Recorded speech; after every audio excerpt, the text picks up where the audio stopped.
Selamat datang di video pembelajaran jaringan komputer. Pada video ini, kita akan melanjutkan untuk proses konfigurasi di router OS. Pada video sebelumnya, kita telah menyelesaikan instalasi router OS, dan untuk video ini kita akan mulai melakukan beberapa konfigurasi. Di sini kita bisa langsung ke bagian virtual machine-nya. Nah, di sini si VM routernya masih aktif ya. Di sini kita akan mulai konfigurasi untuk interface-nya terlebih dahulu. Jadi kita bisa matikan si VM-nya. Oke. Di sini ada beberapa adapter yang akan kita tambahkan di router OS. Yang pertama, kita akan tambahkan untuk koneksi ke internet. Jadi di sini kita akan gunakan adapter satunya tipe NAT. Kemudian untuk adapter 2-nya, ini akan mengarah ke Ubuntu server atau VM yang sebelumnya sudah kita buat. Dan yang ketiga, ini yang akan kita buat di video selanjutnya, yaitu Windows Client. Jadi di sini ada 3 interface yang akan kita tambahkan di VM router, dan satu tambahan lagi untuk koneksi ke host. Jadi pada saat nanti konfigurasi via Winbox, kita memerlukan koneksi atau interface menuju router OS. Jadi ada 4 interface yang akan kita tambahkan. Oke, di sini kita akan buat router mikrotik baru. Maksudnya ke setting, kemudian ke bagian network. Di sini adapter satunya sudah menggunakan tipe NAT ya. Oke. Kemudian di sini kita akan tambahkan baru. Nah, karena ini mengarah ke VM Ubuntu, di sini kita bisa buat internal network baru dengan nama INTnet 1 misalnya. Kemudian promiscuous mode-nya di sini kita akan pilih allow all. Kemudian kita akan tambahkan baru adapter 3. Karena ini mengarah ke VM juga, berarti kita buat internal network juga, kemudian dengan nama INTnet 2. Jadi kalau yang adapter 21, di sini INTnet 2 untuk adapter 3. Promiscuous mode-nya juga sama, kita pilih allow all, dan yang terakhir di adapter 4, kita akan buat dia host only adapter. Kemudian untuk promiscuous mode-nya kita bisa pilih allow all, kemudian kita klik OK. Setelah itu kita bisa mulai start kembali si VM router.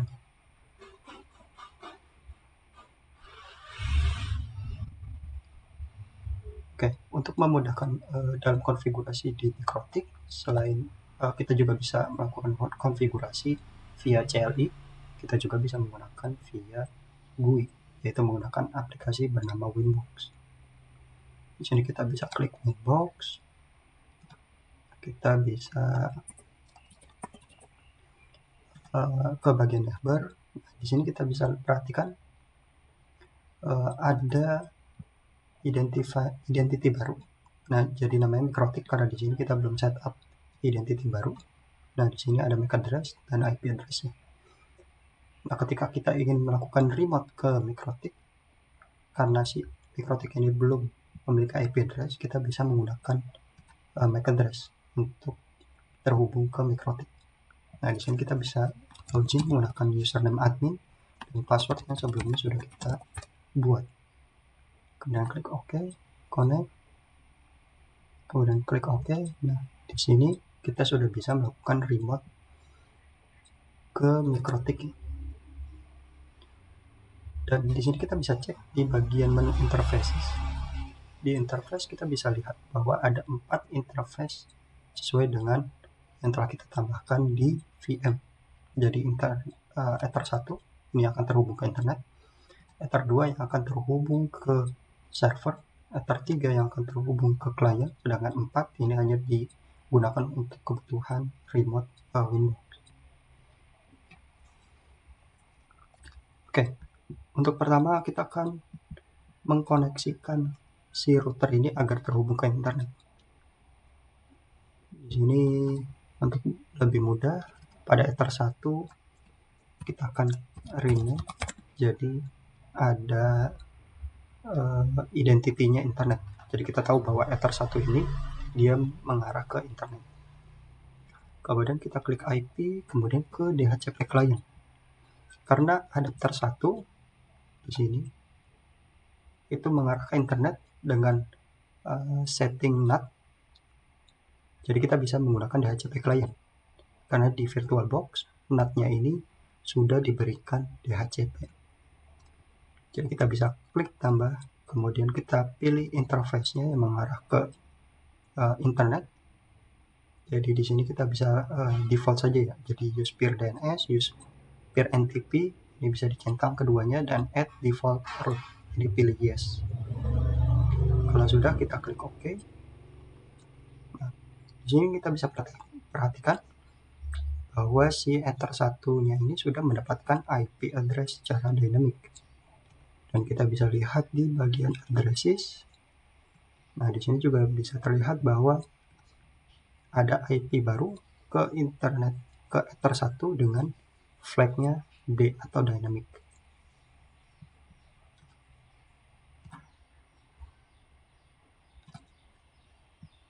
Oke. Karena si MikroTik ini sudah mendapatkan IP, kita akan coba untuk melakukan ping untuk mengetes apakah MikroTik ini bisa terhubung ke internet. Perintahnya ping google.com. Oke, di sini terlihat tidak ada respon ya.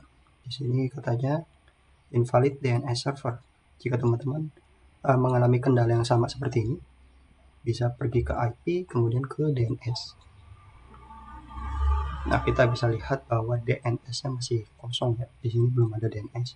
Tapi kalau teman-teman sudah ada informasi IP DNS servernya, kemudian ketika di ping langsung muncul reply, berarti tidak perlu melakukan konfigurasi tambahan seperti ini. Ini hanya berlaku ketika teman-teman mendapatkan respon seperti ini. Kita bisa arahkan ke DNS Google, kita apply dan oke, lalu kita coba ping kembali. Oke, kita tunggu sebentar.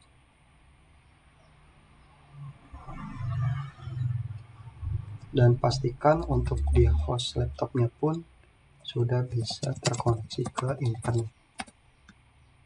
Oke, di sini ketika kita ping, kita RTO. Kita tunggu sebentar.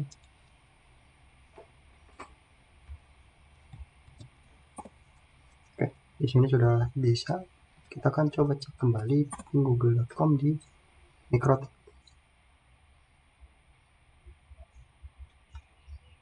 Oke, di sini sudah reply. Jadi teman-teman pastikan si MikroTik mendapatkan respon seperti ini. Berarti si MikroTik sudah bisa terhubung ke internet.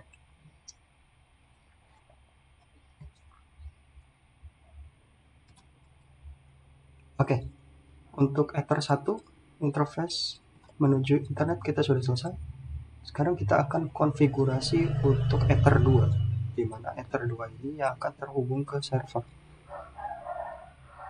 Jadi kita bisa edit untuk Ether 2, kita tambahkan informasi server. Kalau sudah, klik OK. Lalu kita akan buat IP baru. Jadi IP addresses. Di sini kita akan buat IP baru, misalnya 192.168.100.1/30. Kemudian arahkan interface-nya ke Ether 2 server. Kita apply dan oke. Oke, di sini kita sudah ada IP baru ya. Jadi di sini IP ini yang akan terhubung ke si server Ubuntu. Oke. Kemudian kita akan tambahkan lagi satu IP untuk Windows Client. Jadi di sini karena si Windows Client nanti si VM akan mendapatkan IP secara DHCP, berarti kita akan konfigurasi DHCP server di Mikrotik. Jadi kita akan buat sebelum kita akan edit Ether 3-nya dengan nama client, lalu klik OK. Kemudian kita tambahkan di address IP-nya misalnya 172.16.10.1/24. Kemudian arahkan interface-nya ke client. Setelah itu klik OK. Di sini kita sudah ada 3 IP network, jadi Ether 1, 2, dan 3 sudah memiliki IP masing-masing. Karena si Ether 3 yang menuju klien dia mendapatkan IP secara dynamic, berarti kita akan buatkan DHCP server di Mikrotik. Menunya ada di IP, kemudian DHCP server. Nah, untuk proses konfigurasi yang lebih mudah, di sini sudah disediakan satu tombol yaitu DHCP setup. Jadi kita bisa klik, lalu kita pilih interface mana yang menuju klien. Di sini kita pilih Ether 3, kemudian klik next. Nah, di sini sudah terdeteksi IP-nya ya. Jika sudah benar, tinggal klik next. Kemudian gateway-nya ini kita arahkan ke IP router. Jadi kita bisa klik next. Nah, ini adalah pool address. Jadi IP range yang bisa diberikan kepada klien. Nah, di sini kita bisa lihat range-nya itu akan dimulai dari 2 sampai 254. Nah, di sini kita bisa limit misalnya hanya sampai range 100. Kemudian klik next. Kemudian DNS servernya kita bisa biarkan seperti ini. Kemudian list time-nya ini secara default dia 10 menit ya. Kita bisa naikkan.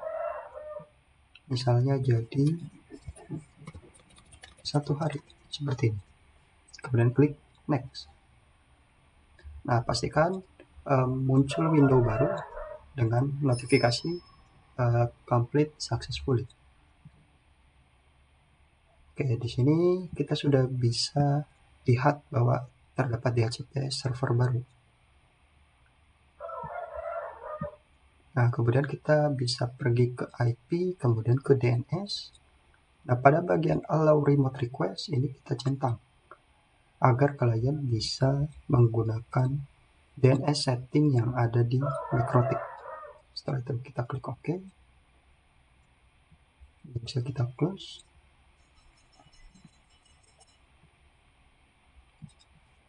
Nah, untuk proses konfigurasi di Mikrotik sudah selesai.